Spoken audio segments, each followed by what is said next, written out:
8. desember. Á veturna gaman í fjöllunum.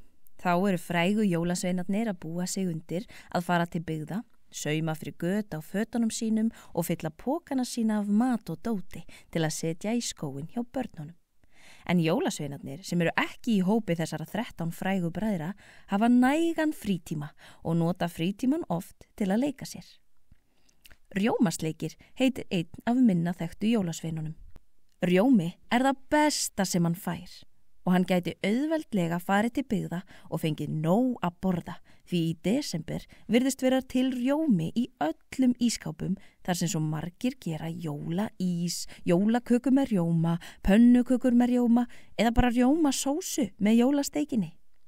Rjómasleikir væri því alveg til í að fá að fara til byggða og smakka eitthvað af þessum dýrindis mat sem mannfólkið býr til úr rjóma.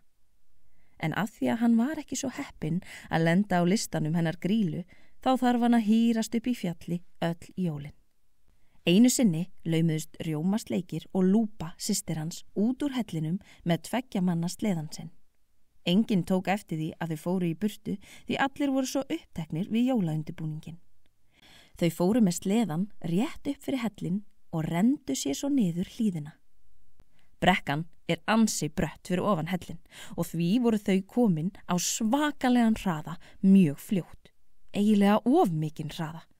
Þau voru orðin ansi skelkuð. Þau stemdu beint á þjóðveginn sem liggur fyrir neðan hlíðina og sáu að það var bíll að koma. Þau voru komin í mjög hættulegar aðstæður þar sem þau gátu ekki stoppað sig og stemdu beint í veg fyrir bílinn. Rétt áður en þau runnu út á veginn lentu þau á stórum steini. Svo þau duttu af sleðanum og rulluðu áfram, en stoppuðu rétt áður en þau runnu upp á veginn. Sleðin hins vegar rann áfram upp á veginn og bíllinn keyrði á hann. Þau voru heppin að hafa dottið af sleðanum, annars hefði þetta geta endað mjög illa. Hverju þurfum við að huga að þegar við rennum okkur á sleða eða snjóþotu?